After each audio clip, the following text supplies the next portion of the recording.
אז שלום לכולם, אני ממש שמח לראות שהמקום הזה מלא. האירוע הזה, תכננו אותו מזמן, אבל אתמול עברנו כמו כולנו כל מיני טלטלות. חשבנו שאנחנו מבטלים, ואז אמרנו בואו נעבור לזום, ואז אמרנו בערב בואו נעשה את הפורמט הזה ההיברידי. בינתיים גם כל מיני גורמים באוניברסיטה ומחוץ לה גילו עניין באירוע הקטן שלנו, ועכשיו בכלל שמחתי לראות שהתלמידי המבוא של אבי הצטרפו אלינו בהמוניהם, ובטוח שתמצאו כאן עניין רב בהרצאה. אני אגיד כמה מילים באנגלית לטובת התיעוד, ואז אנחנו ניגש להרצאה עצמה. אז רק שתבינו שזה גם מצולם ומוקלט וגם אנחנו משדרים בזום, כי מסתבר שיש עניין בהרצאה הזאת גם מעבר לאוניברסיטה. אז אני אציג את עמיתי וחברי פרופסור טיבור גרול מאוניברסיטת פאץ', ואני אולי בסוף ההרצאה אצליח לבטא את השם פאץ', זה קצת קשה, מהונגריה. אז באנגלית, כן? Professor Tibor Grüll is a historian who teaches at the University of Pécs in Hungary. In his extensive research, he relies on a wide spectrum of data, including archaeological, epigraphic descriptions, of course, and numismatic coin findings in order to create a broad, vivid, and fascinating historical picture. In the lecture today, Professor Grüll will present a variety of archaeological findings that shed light on Jewish life and material culture during the Roman period in Pannonia and Noricum, the region of present-day Hungary and Austria more or less. And I would like to express my thanks to Dr. David and Yemima Jesazon, supporters of historical and archaeological research undertaken here at Bar-Ilan University. My sincere thanks to Professor Cohen Kobi Atab, our head of department, and to Ms. Tamar Magen Elbaz and Herut Schwartz. Tamar is here, but Herut is not with us today, but Herut and Tamar were behind the scenes of the time for making this event possible and taking care of all the details behind the scenes. So after this short introduction, dear Tibor, the floor is yours. Thank you. So, please. Thank you very much. Ladies and gentlemen, first of all, I would like to thank Professor Boaz Zissou for inviting me and giving me this wonderful opportunity to give a lecture about the Jewish presence in the Danubian provinces of the Roman Empire. Let's get started. The lecture will take about 40 or 45 minutes, and you can, of course, ask me any questions. The Danubian provinces of the Roman Empire were the provinces along the upper and lower Danube, sometimes distinguished as Danubius and Ister. Danubius is the upper Danube and Ister is the lower Danube. They include from west to east Rhaetia, Noricum, Pannonia, superior and inferior, Mysia, superior and inferior, and Dacia or Dacia, after the reign of Trajan, of course. Today, 9 European countries share this area: Switzerland, Germany, Austria, Slovakia, Hungary, Croatia, Serbia, Romania, and Bulgaria. These provinces were important to the imperial economy as mining regions, especially Noricum, Mysia, and Dacia, but their main importance laid in the role of defense of the limes against barbarian incursions. The Danube provinces of the Roman Empire were dominated by the presence of the army. By the 3rd century, almost half of the legions, 12 out of 30, circa 60,000 men, and more than a third of the auxilia, circa 80,000 men, were based along the Danube. Roman commanders were perceptive in their choices of legionary bases along the river. General significance of the Danubian provinces in the empire of the 3rd century is also indicated by the emperors who came from the region. At first, Septimius Severus, whose victory eventuated the second rise of these provinces, and particularly the two Pannoniae, and then the so-called Pannonian emperors spanning the reigns of Gordian to Justinian I. Population of the Danubian provinces has been estimated at least 2 million during the reign of Augustus and 3 million in the 2nd century, but these figures are based on proxies estimated by modern historians. The latest archaeological investigations indicate the greater degree of development than had been earlier recognized. Under the Antonines, there were perhaps 3 to 6 million inhabitants in the Danubian region. Dealing with the history of Jews in the Danubian provinces of the Roman Empire is more or less like trying to reconstruct the overall picture of a 1,000-pieces jigsaw puzzle from only a dozen small pieces. What are these puzzle pieces like? We have to keep in mind that we do not have literary testimonies concerning Jews in this region. Consequently, we rely on what we can pick up from the garbage dump of the ancient history. Fragments of inscriptions, small objects which belong to Jews, some Jewish coins from the time of the revolts, and remains of Jewish synagogues, if they are existing at all. You can see on the map all places where ancient evidence has turned up concerning Jews and will be mentioned in this lecture. Let us begin with the synagogues. In our territory, there is only one archaeologically excavated synagogue so far in Philippopolis, Plovdiv, Bulgaria, but this town belonged to Provincia Thracia, which is beyond our scope. The synagogue was discovered in 1981, but the archaeologists reburied it and only the mosaics were taken and placed in the Archaeological Museum of Plovdiv. The synagogue was located on the Cardo, not far from the Forum and close to other major public buildings like baths and basilica. The total area of the entire synagogue complex is estimated to have been 600 square meters. The mosaic floor, decorated with menorahs, contained 2 Greek inscriptions. From his resources and according to the design or providence, Cosmianus, otherwise known as Joseph, made this decoration, blessing to all. Unfortunately, there are no other signs so far of archaeologically detected synagogues in the Danubian provinces. At the same time, there is a strange building in the civilian settlement of Aquincum, Óbuda, Hungary, the so-called double basilica, which was identified as a synagogue by Dorottya Gáspár in 2002, based on the similarity of the ground plan with the Ostia synagogue. The building, excavated as early as 1912, was first identified with a Christian church, but the basis of this identification has not been positively approved by any evidence. We do not know the phases of this building, and there is no sign of any Christian cemetery which would have been connected to such a basilica. This is also a weakness in identifying it as a synagogue. Furthermore, we do not have any prima facie evidence about Jews in Aquincum, except one magical amulet with 2 Hebrew words, spirit, ruach, and light, or, which cannot, of course, be considered as evidence of the Jewish presence in the town. However, we are in possession of 2 synagogue dedications, and we are aware of 2 synagogue officials from Pannonia. To begin with the dedications, a big marble plaque, 85 by 62 centimeters, originally over 2 meters wide, was found in the 1930s in the old city of the ancient Mursa, which is Osijek today in Croatia, near the banks of the Drava River. Despite the fragmentary character of the inscription, it is clear that it was dedicated to Septimius Severus, Caracalla, Geta, and Julia Donna between 198 and 210.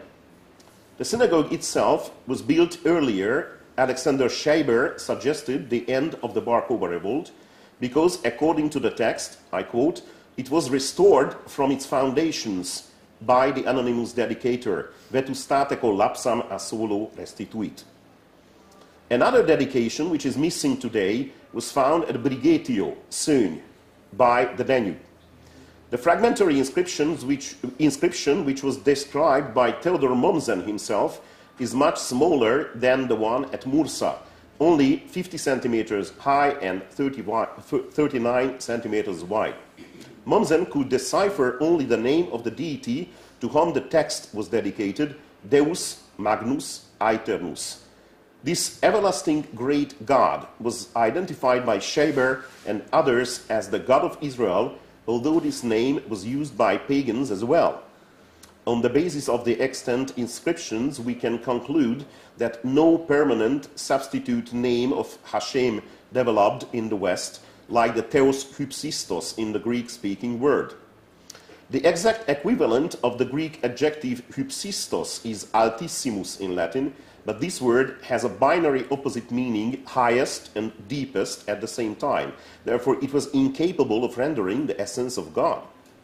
The Deus summus exuperantissimus was also used by Apuleius, referring to the Syrian god Baal-Shamin, so that this name was also occupied.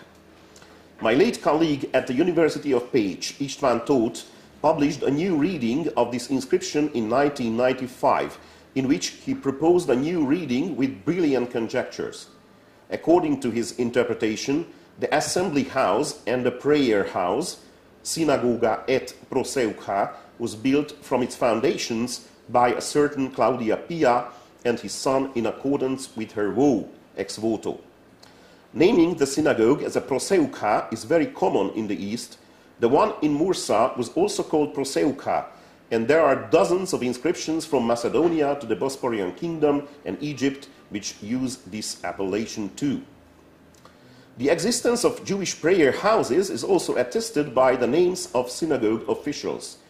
Both in the literary and in the epigraphic sources, the most often mentioned synagogue officials were the archisynagogi.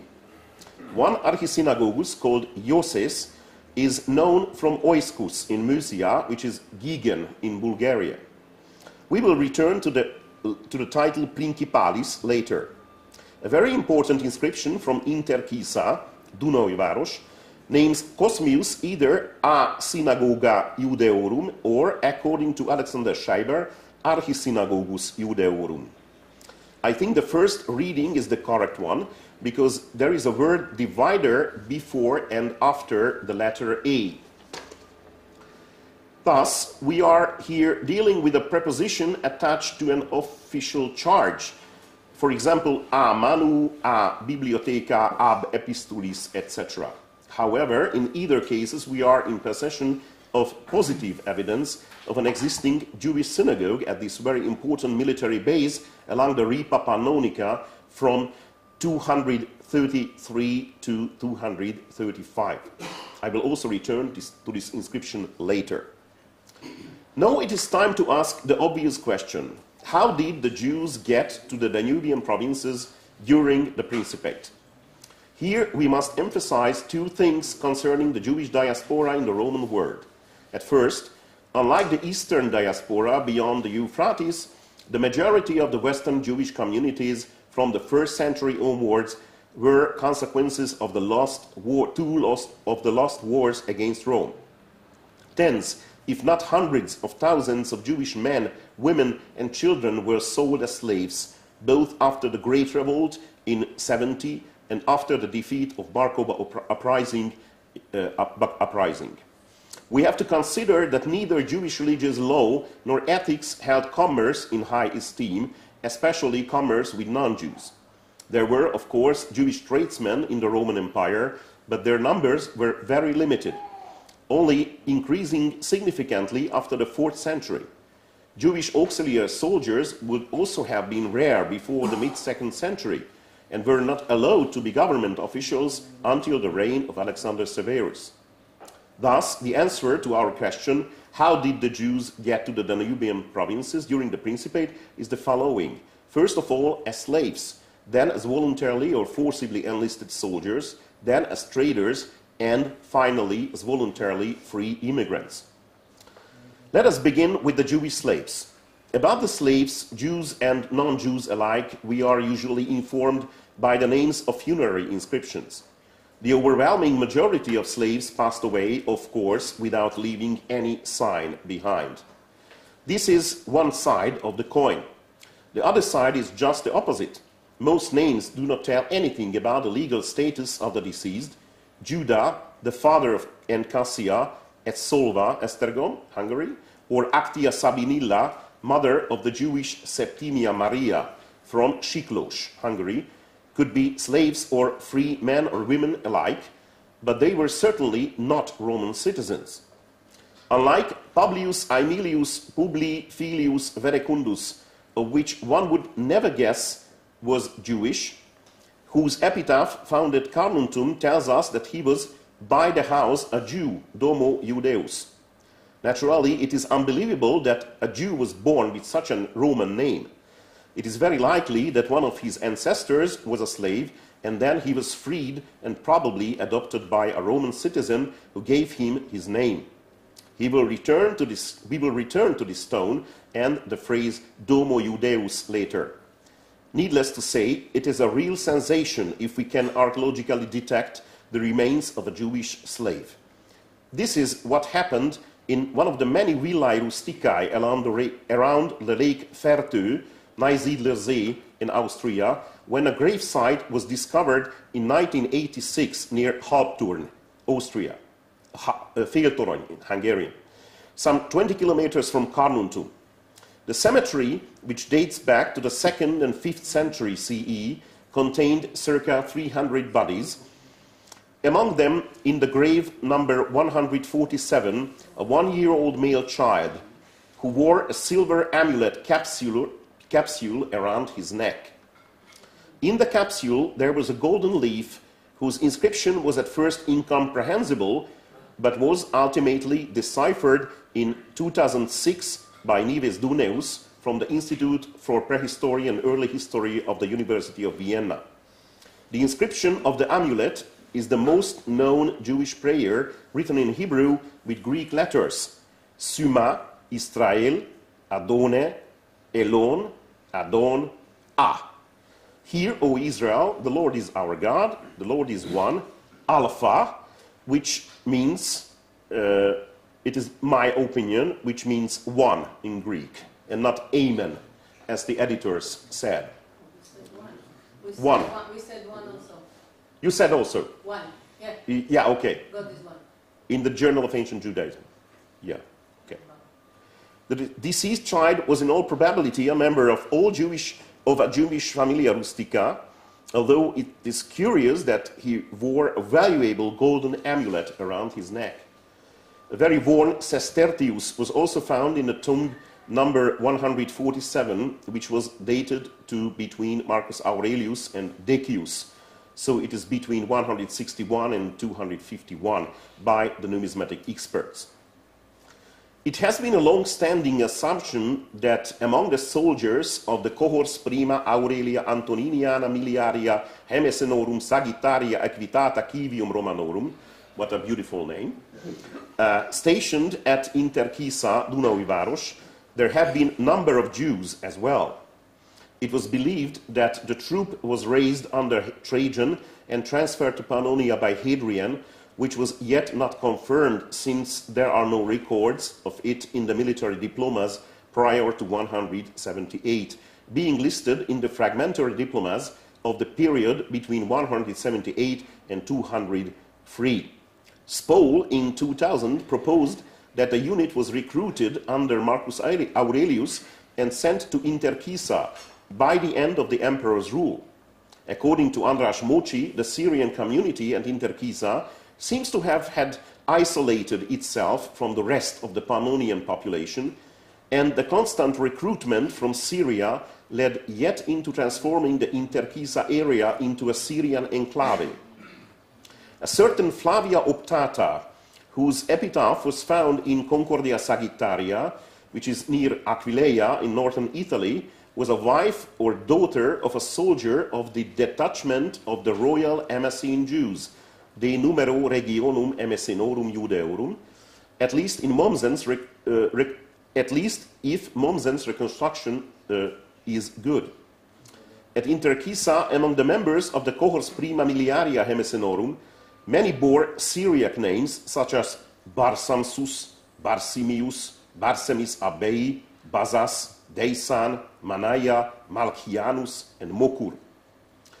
It is sometimes difficult to distinguish Syriac and Jewish names from each other.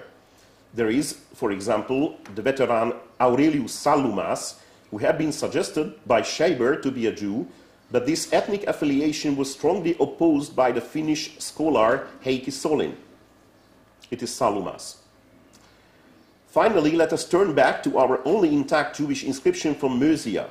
Ioses, the archisynagogus, son of Maximilianus Pannonius, was also a principalis. You see, it is in principalis.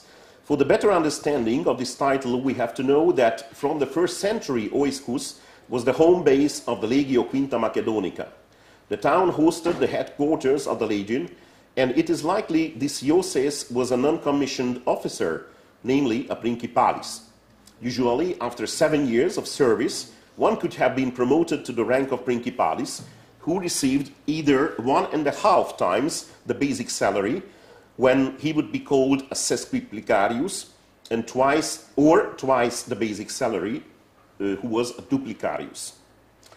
Among the few evidence we are in possession concerning Jews in Dacia, there is a dubious but significant testimony about a possible Jewish soldier. This is a military diploma found at Tibiscum, Iupa, Romania, issued for the soldiers of the cohors prima vindelicorum miliaria, among whom we can find a certain Barsimsus Callistenis Filius Caesarea, that is Barsimsus, son of Callistenes from Caesarea. The diploma is dated to 157. Consequently, according to Nicolae Gudea, this renegade Jewish soldier could have been enlisted after suppressing the Bar Kokhba in 136. But all these assumptions are conspicuous to other scholars. First, because the name Barsimsus could equally belong to a Syrian or Palmyrian. True, Barsemei and Barsemia are well attested, and the Palmyrian nomasticon, but Barsimsus is not. Notwithstanding, my Romanian colleague, Cosmin Onofrei, originates it from the Aramaic Bar Shamash, namely, son of the sun god. Secondly, because the duration of the military service was 25 years in auxiliary troops, Barsimsus was in all probability enlisted not after, but before the outbreak of the Bar Kokhba revolt. I do not see any problem in identifying this person mentioned in the Diploma Militaris with a Jew. Although Caesarea was a multi-ethnic coastal town and served as the capital city of Syria-Palestina, all historical sources point to a considerable number of Jews living here both before and after the revolts. Barsimsus can be interpreted as a Jewish name, the Latinized form of Bar Simson, namely son of Samson. We cannot say, of course, if Barsimsus was a renegade Jew or if he was enlisted by force, but we certainly know that there were Jews who fought against their fellow countrymen during both revolts. In the 4th book of his work, De Aedificiis, Procopius of Caesarea mentions a watchtower called Eudaios among the fortifications on the Danube frontier in Dacia Ripensis, a part of the old province of Mösia Superior, which had been renovated during the reign of Justinian I, it means in the middle of the 6th century. I quote, "And the tower called Jewish, which Justinian remodeled into a magnificent fortress in words and in fact." It seems that the stronghold was a watchtower built on or near the military road which ran from Singidunum, which is Belgrade, the capital city of Serbia, to the Danube Delta. This type of watchtowers, built all along the Danube, usually didn't have a permanent garrison and was used as a refuge for the rural population. One of these purgoi, in Latin turres, was developed into a larger fortification, a frurion, in Latin castellum. But why was it named after the Jews? Many suggestions have hitherto been proposed.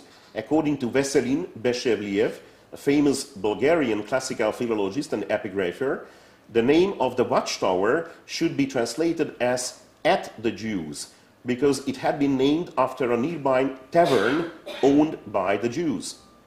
The name could also refer to the existence of a nearby Jewish settlement, a Vicus Judaeorum, of which are attested to all over the Imperium Romanum. Alexander Panayotov strongly argues for the tavern solution, but he also admits that, I quote, the general evidence about Jews or other natives of the eastern provinces being innkeepers is somewhat meager, end of quote. At present, we cannot solve this problem, but we are informed, however, from the laws of Arcadius and Theodosius in 397 and 420, addressed to the Praetorian prefects of Illyricum, Anatolius and Philippus, that Jewish communities existed in this region. According to the 4th-5th century Christian historian Sulpicius Severus, many Jews served in the Roman army during his own time. I quote, "It is also evident that barbarous nations, and especially Jews, have been commingled with our armies, cities, and provinces, and we thus behold them living among us, yet by no means agreeing to adopt our customs." End of quote. Although many early scholars have suggested that Jews appeared in this region as merchants as well, the only Jewish tradesman so far attested by his epitaph is known from Carnuntum, Petronell, Austria. The tombstone, made of local limestone, was found in 2009 in the Canabai of Carnuntum. The stone was dedicated to Marcus Mulvius, Domo Iudeus Annorum Negotians, by his relatives. It is also significant that the original size of this very fragmentary inscription could be as wide as almost 2 meters. The name Mulvius frequently occurs in the northeastern Italy and was especially common in Aquileia. As it is generally known, Aquileia was the gate to Pannonia. 4 Aquileian merchant families, the Caesernii, Caesii, Petronii, and Canii, kept the commercial life in this province under control. According to the editors of the inscription, Marcus Mulvius could have come to Carnuntum with the Legio Quindecima Apollinaris after the first Jewish war as a trader or as a slave of a Roman soldier. The publisher of the stone didn't want to decide the question of what Domo Iudeus really means in this context, an ethnic origin, Jewish, or a territorial affiliation, Judean. As a matter of fact, Roman epitaphs often use the terms natione civis patria domo, which are usually accompanied with the name of a province, settlement, colonia municipium civitas orbicus, or a tribe. In the Epigraphische Datenbank Heidelberg, we find more than 800 inscriptions referring to someone's origin with the above-mentioned phrases. Regarding to the phrase domo, we are in possession of a significant number of epigraphic evidence, 397. The majority of the inscriptions belong to the military, about 70%, and the other 90 inscriptions are civilian. It is conspicuous that the overwhelming majority of the phrases beside ablativus originis, domo, are names of cities, 80%. Other expressions can be considered as exemptions. But let us examine these exemptions. In most cases, these are tribal names, such as Domo Batavus, Domo Bessus, Domo Dalmata, or Domo Serdus.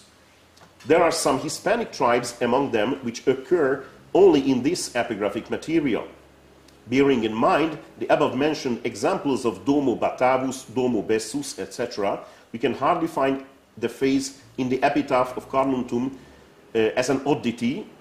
The expression Domo Iudeus simply means Jewish in origin or belonging to the people of the Jews. In regard to Jewish officials, we have to look back for a moment to the above-mentioned inscription from Interkisa, Dunaui Város. Cosmius was not only an archisynagogus, but also a prepositus stationis, head of a local custom station, regardless of what the much-treated spondil means in this context. The word spondilla is not otherwise known and has been taken to be a place name, but it may hypothetically, as Ferenc Fülep and János Harmata argued, be interpreted as the name of an office or function in the synagogue. I don't believe that. Roman toll collectors were often dismounted soldiers or freedmen civilians. We know of two other heads of custom stations from Western Europe, a prepositus stationis Turicensis, Noricum was Zurich, and prepositus stationis Maiensis, it means Mainz. It is noteworthy that both of these stations have names. Thus, we can certainly give the truth to those who think that Spondil is the name of the station. So far, I've been talking about the Jewish epigraphic remains found in Noricum, Pannonia, Mysia, and Dacia. However, there are other signs of Jewish presence in the Danubian provinces. These are usually small objects, rings, gems, vessels, lamps, glasses, instrumenta domestica, etc., provided with typical Jewish signs, menorah, lulav, and or Hebrew or Aramaic texts. Probably the most famous object of this type is a menorah ring found at Augusta Raurica, which is Kaiser Augst in Switzerland. It was found in 2001. Besides the menorah, it also depicts a ram's horn, a shofar, symbolizing Rosh Hashanah, the Jewish New Year, and another mark, the lulav, that represents the festival of Sukkot. A ring made of beautiful blue gas with a menorah was found in the 4th century cemetery at Sopiane, Page. Two oil lamps with the representation of menorahs were found in Carnuntum and Savaria, but I couldn't get any picture of them. 16, according to my 2016 research, 23 bronze coins issued by the Bar-Kokhba administration and scattered throughout Europe have been identified by Hanan Eshel, Boaz Dissou, and Gabi Barkai in their fundamental article published in the Israeli Numismatic Journal in 2010. These coins were found in 3 provinces, Britannia, Pannonia, and Dacia, and 7 settlements, London, Vienna, Carnuntum, Rigetio, and 3 places in Romania, Ilishua, Poiana, and Sarmizegetuza. At first glance, it can be noticed that 4 of these places served as important Roman garrisons, Vindobona, Carnuntum, Rigetio, and Sarmizegetuza. We can add to these places the Dacian Ilishua, which also served as a fort by the name Arcobara in Roman times. 5 of the 7 mentioned sites were undoubtedly military places. There was, of course, a Roman fort in London as well. Consequently, we can confirm that almost all the Bar-Kokhba coins in Europe were found in military context in the broadest sense of the word. One of the most striking features of these coins is the phenomenon that the numismatic literature calls perforated denarii. According to Jakob Meschorer, perforation was the usual way to invalidate coins, especially those minted by the Bar-Kokhba administration. He wrote that, I quote, "The number of perforated coins is out of all proportion to the unperforated ones." End of quote. The Mishnah, Kelim, is referring to the custom that such perforated coins were used as necklaces, of course, mostly by Jewish girls living in Eretz-Israel. Meschorer has also observed that, I quote, "In every instance, the hole was made near the edge of the coin so as not to obliterate the design," end of quote, just as in the case of the specimen preserved in the Hungarian National Museum. This coin, dated to 2nd year of the revolt, is pierced, which shows that it was brought to Brigatio as a souvenir, as Eshel, Zissou, and Barkai argued. Most of the authors treating this topic assume that many, if not all, of the Bar-Kokhba coins were brought back to Europe by Roman soldiers after the Bar-Kokhba revolt ended in Palestine. Alexander Scheiber wrote about the coin found in Brigatio. I quote, "One of the legionaries might have brought it from there," he means Judea, of course, "as a keepsake or amulet." Eshel, Zissou, and Barkai asserted about the coin found at the capital city of Dacia. I quote, "The Bar-Kokhba coin may have been brought to the city by a soldier who fought in Judea and later lived at Ulpia Traiana Sarmizegetuza." Matthias Pfisterer makes the conclusion after treating Jewish revolt coins at Carnuntum. I quote, "They can definitely not tell us anything about Jewish identity at the Roman Danube frontier." Naturally, I do not wish to deny the possibility that some of the Roman soldiers took a couple of rebel coins as a keepsake back to their original station. The Jewish coin at the Principia of the military camp at Ilishua, or in the pagan temple of Asclepius and Hygeia at Sarmizegetusa, can hardly be interpreted otherwise. But I find it quite strange that they buried themselves with such coins, or they used them as a necklace. At the same time, we should examine the possibility that at least some of these coins could have been in possession of Jews. As Jakob Meschorer wrote 40 years ago about the perforated denarii, I quote, "One may well imagine that these beautiful coins had not only an aesthetic but a great sentimental value as reminders of the former national independence and glory of the land of Israel and its people." End of quote. As we have seen, the second most important finding spot of the Bar-Kokhba coins is Brigatio, which was the garrison of the Legio Prima Adiutrix, which arrived here in 120, and some of its vexillationes most certainly participated in Hadrian's campaign against Bar-Kokhba. An epitaph found in 1938 on a sarcophagus at Brigatio was written to the memory of 34-year-old Publius Aelius Mercator from Caesarea. It is a consensus that the word Caesariensi is a misspelling of Caesariensi. Although there were several Caesarias at that time, and there were Syrians in Brigatio, particularly from Emesa, on the basis of the above Bar-Kokhba coin, one can assume that the reference is to the Caesarea in Palestine. Naturally, there is nothing to prove that he was a Jew, says Menachem More. But are there serious reasons to exclude this assumption? This question is all the more legitimate because we already know that a synagogue has also functioned at Brigatio. I have held an enigmatic inscription to the end of my lecture. For a long time, the only authentic portrait of a Jewish family from the Roman era was considered this funerary monument, probably originating from Aquincum or Budapest, and exhibited in the lapidary of National Museum of Hungary in Budapest. However, this is a very special inscription with a lot of problems. In the house-shaped image field can be seen a bearded man wearing a toga, putting his right arm around the shoulder of his wife, who wears a modest cloak. There is a menorah between their faces, just like in the arms of their son, portrayed with a small bird, probably a pigeon, which is a frequent companion of children on Roman tombstones. In the middle of the tympanon, there is a bulging disc with a carved menorah, according to Tibor Budai Balog, chief archaeologist of the Aquincum Museum. Originally, it might have been a gorgoneion. Below the image field is a scene of a Totenmahl, obviously a religious scene exercised by pagans. In the text field, a Latin inscription commemorates Claudia Maximilla, who died at the age of 25, and her husband Domitius Domninio, who died at Rhaetia at the age of 37. The epitaph was dedicated dedicated by the wife's sisters, Aurelia Urbana and Ingenua.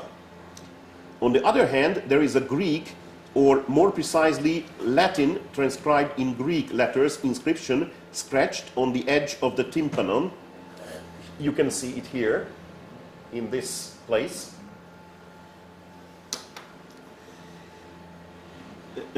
Which commemorates Anastasius, Decusana or Decusane, it is the same name, as well as their son Benjamin.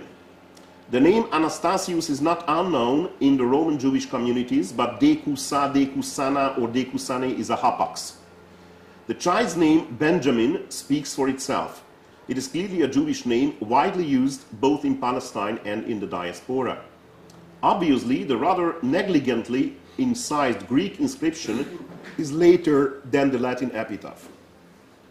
Nevertheless, the depiction of the man, woman, and child in the image field and this is what is most important, I want to stress it.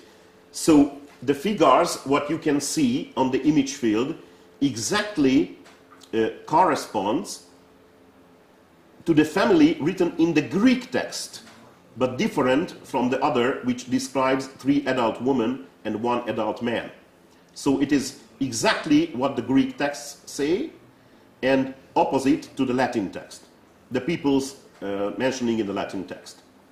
The Hungarian epigraphist Péter Kovács has also noticed this similarity and explained that the second user Jewish family was looking for a tombstone with a family representation similar to theirs and used it for their own purposes. But he didn't ask the question, the obvious question, why? Why would the Jewish family seek out a Gentile tombstone with images similar to them, which moreover depicts a Totenmaß scene? The expropriation of tombstones and gravesites is strictly prohibited by Roman law, and if the previous owner of the grave was a Gentile, we can consider it completely impossible for a Jewish family to be buried there. The Jewish family, let's call them that for the time being, has also left the original inscription intact, although if they had appropriated the grave, it would have been smarter to carve out the names of the original owners. The connection between the pictorial representation and the Jewish family seems to further strengthen as the funerary monument shows 3 menorahs and 3 acclamations. Heisteos, one is God. One menorah is in the middle of the tympanon, you can see here, on this drawing better, I think. So one menorah is in the middle of the tympanon, one is between the 2 faces of wife and husband, and one is carved onto the chest of the child. Perhaps they wanted to use these symbols to Judaize the depictions of the pagan family. According to Ludwig Berger, who published the only comprehensive book in 2005 on the jüdische Zeugnisse, römische Zeit zwischen Britannien und Pannonien, I quote, "The tombstone is an impressive testimony of Jewish faith in the midst of a Roman and at least already partly Christian environment. What is remarkable is that not only a menorah was rendered for each person, but that the exclamation Heisteos was inscribed in what strongly evokes a ritual repetition for each member of the family." End of quote. But this is not necessarily true, in my mind. In my opinion, the 2 families could be related to each other. It is possible that Anastasius de Husa and Benjamin were slaves or ex-slaves of Claudia Maximilla and Domitius Domninio, so they belonged to the same family. It is also conceivable that Claudia Maximilla and Domitius Domninio could have been either ethnically Jews or God-fearers, proselytes, although the chances of the latter are already little in the 4th century, since strict laws forbid conversion to the Jewish religion. However, this would not solve the question of portraits. A man, a woman, and a boy fit the family of Anastasius, de Husa, and Benjamin. We must also raise the question of whether the names written in Greek certainly belong a Jewish family. Thank you. Lea Di Segni has pointed out already 30 years ago that the Heisteos acclamation may not only be of Jewish but also of Samaritan origin. In addition, Samaritans also use the menorah, and the name Benjamin appears among them as well as until today. It is also conceivable that they were less scrupulous regarding human depictions than the Jews. If this assumption is true, then this inscription may be the first sign of a Samaritan diaspora, in the area along the Danube. The Roman provinces along the Danube were not among the most civilized and friendliest regions. Their economic weight, with the exception of the mines in Noricum and Dacia, were not significant. Only their strategic role could be said to be outstanding. The native society consisted largely of Celtic tribes who slowly adapted to the language and customs of the conquerors compared to the Gauls or even to the Germans. In the society and administration of the provinces, the army In other words, in this region, everything was about the soldiers. It is no wonder that Jews first appear in large numbers in this area in connection with the army. Many troops stationed in the Danubian provinces participated in the suppression of both Jewish uprisings, and the victorious soldiers in many cases returned to their station with Jewish slaves. From the Severian era onwards, Jewish soldiers enlisted forcibly or voluntarily also appear, usually in Syrian auxiliary troops.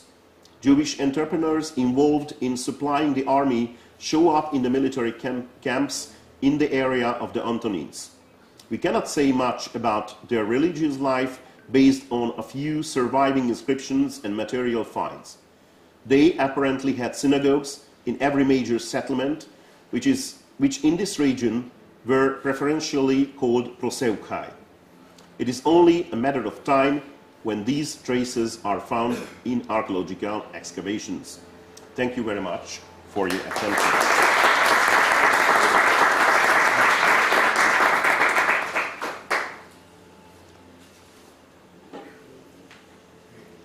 Thank you very much, Professor Grüll, for an overview of fascinating lecture. We enjoyed every moment. And now the floor is open for questions. So, please. Yes, please. Two questions. First of all, I think with the amulet, just to give credit to Armin Nange and me, we published it together with the Austrian excavator, and we have an article and then we have a bar publication with the Summa A. We suggested carefully that A is 1, God is 1. For the audience, the Shema Israel, Hashem Eloheinu, Hashem Echad, if somebody miss it, because it's a very strange pronunciation of Summa. Is Shema, Israel, right? So yes, right. It's a little awkward. This one. Also, it was found in a small silver capsule. Capsule. Yes. It's a kamea בתוך כסף. It's very impressive. And they didn't find any other evidence of Jews, right? In this cemetery, in the whole cemetery. Yeah, it was the only one. Yeah. It was a 1-year-old child who wore this. Yes. The picture is not of the child because at no. this age they don't have so many teeth. I know. It's not. The other thing is about the last part that you suggested, it's Samaritan. If I recall, they usually have some kind of definition of being Samaritan. So we have an inscription. I think in Hanan's PhD has some inscription from Europe. And I think from where? I don't remember now, but there are some sort of, and you know it's Samaritan, they have yes, some I know. epithet, right? I know of Samaritan inscriptions from Delos. Yes, right. From the island of Delos, which is debated whether the synagogue is Samaritan or Jewish, but there are definitely Samaritan tomb inscriptions from Renaya, because it was not allowed to bury anyone in Delos, and the neighboring island Renaya was the cemetery. Mm-hmm. And there were found some explicitly Samaritan So you know it's inscriptions. Samaritan. So coming back to your suggestion that Benjamin and his parents are Samaritan, but based on what? I mean, based on Heisteos. Based on Heisteos. Right? It's also a Jewish. Yes, but Lea Disseny wrote a very, very important article 30 years ago in the Scripta Classica Israelica. And she told that this Heisteos acclamation is not Jewish, but Samaritan. And probably Avner could tell you something more about this. You say it's American? Well, Leah showed that it comes more often in clear Samaritan contexts than in other contexts, than in Christian or in Jewish contexts. You can find it in other contexts, in Jewish and Christian contexts, without question. Okay, but it is, as far as the numbers go, it was found in more Samaritan contexts than others. And then there was a nice article by Schatzman and Orenthal, I think, in another Scripta Classica Israelica, I think 10 years after Leah, finding it in, I think, in Apollonia, in a clearly Samaritan context. I don't know if it's I don't know if the Flea would go so far as saying that whenever you find Eis Theos, it is Samaritan, but it is definitely, as far as counting inscriptions in bulk, the one that is most found, the context that it is most expressed. But did you find this inscription strange? Yeah, absolutely. It's absolutely. It's because epigraphically, right, or paleographically, it seems clear that the Greek is later than the Latin. Yeah. But like you say, the Greek fits the description better than the Latin. And it's indeed, maybe this is, and you can see that the Latin is not an ownership inscription. One wonders if these are not also, I don't know, and also it's not the same gender for the people, so you can't say that this is their Latin facade. It is a lot, it is an enigma, no question about it. And I would like to see more I don't know if it's true to say, though, that the Samaritans are more, what is the date of this? Oh, 304. There are others that know Samaritans better than me, but I wonder regarding if it's true to say that they are more lax in this period regarding the reuse of... It's not the reuse, but rather the artistic depiction, the second command. Oh, yeah, okay. The second command, you mean, yes. Are they in the 4th and 5th century? Have they already gone to the other side and actually... I don't know. I'm not sure. I'm not sure either. May I continue with asking a question? Or, please. Regarding first of all, thank you. This has been a fascinating lecture. And I can definitely understand in some cases the maximalistic point of view that you take. For instance, Flavia Optata, there's of course the other reading by Solero, I think, or something that treats it as a wife, as Optata, dedicating it to her husband and having a bit of a different reading and not a unit of Jews. But regarding the domus, it is a very bold statement that Jews can be, or Judaicus could be regarded as a tribe, as a tribal name. Especially the lexical point of view of domus is a place. Yes, this is what Werner Eck say. Exactly. You know what I mean? Yes. Okay. Yes. Okay. So I didn't know that. But I think is not right. Statistically, it means nothing else, but he comes from somewhere. His origin, it's just like Natione, Kiwis, so on. I examined 800 inscriptions containing these words, and it has no literal meaning. Domus, you know. I also know what means domus. It has nothing to do with that. So we need to it means just he is Jewish. So an entry needs to, the entry in the dictionary should be fixed now with an epigraphical meaning.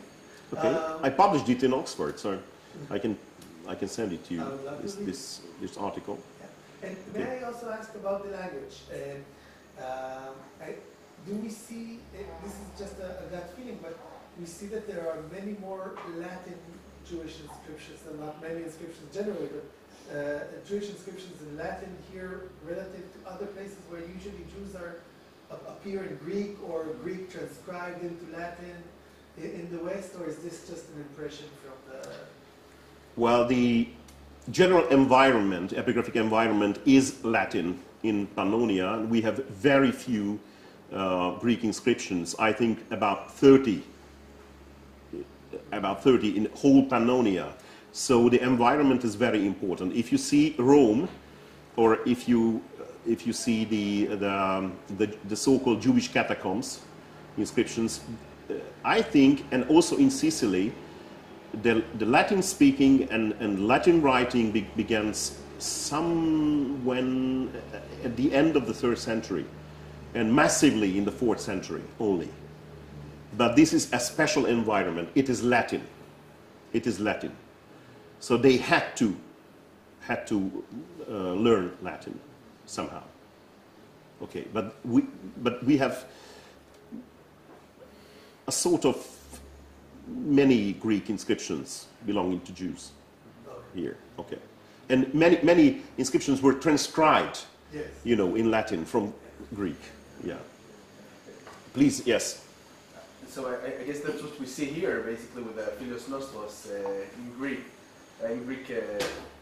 letters. But I wanted to ask, why do we have the second et, like et Binyamin, which makes sense, but why is the second one?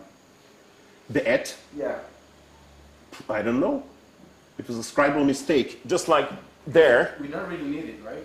Yeah, we don't need it. This is excluded. Yeah, but we don't need it. So it appears inside and they take it off in the Yeah, that's the transcription. meaning of the sigla.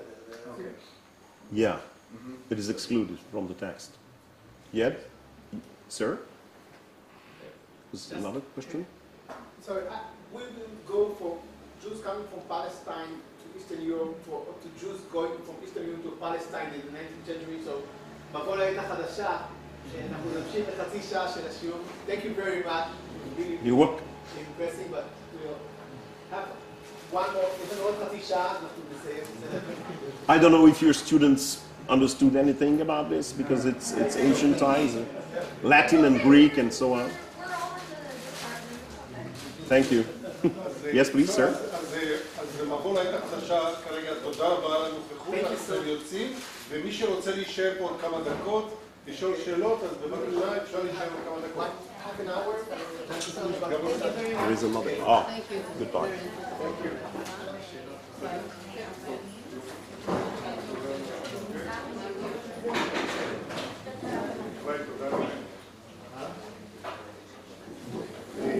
רגע, אם יש עוד שאלות, בבקשה, רגע, תודה שנייה, עד רגע שהחבר'ה ששיקרתי שוב, אז...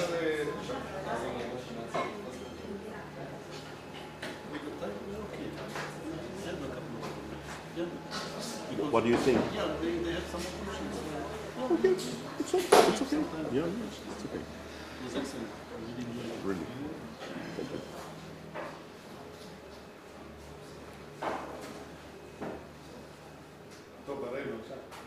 I wanted to ask two questions.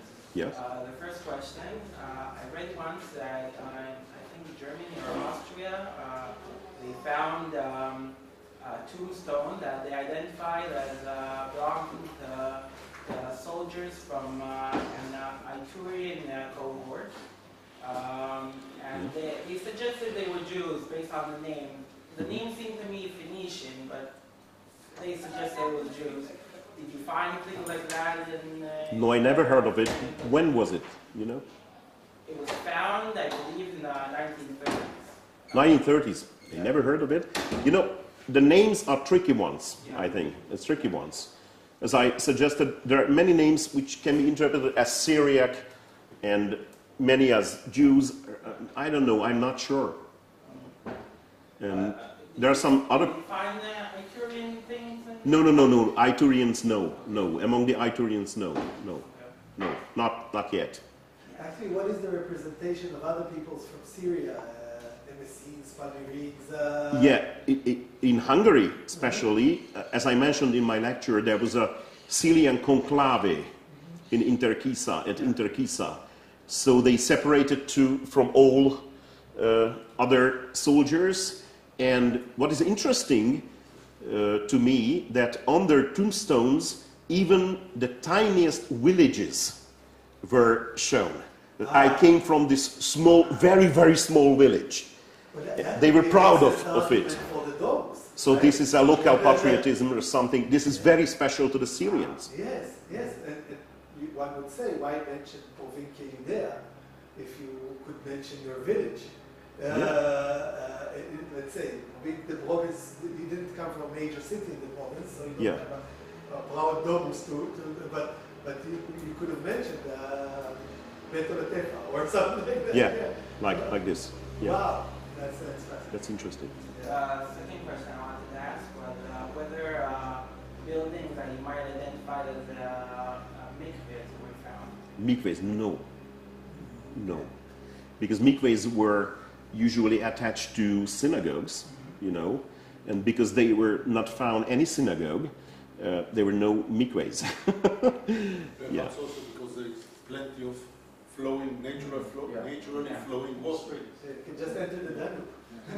We have a lot of water, more than enough. Nothing else but water we have. Yeah.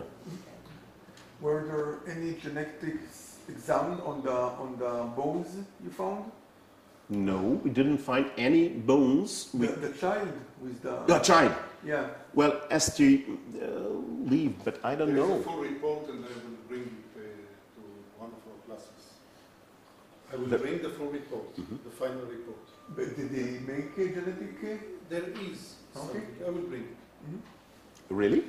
Yeah, I will bring it, not the bones. Oh, yeah, of course, yes. Yes. So there was a genetic as far as I remember, examination. Yeah, there is a full report, 2 volumes. Oh. Nives Doneus. Nives Doneus, yes, okay. That's the answer.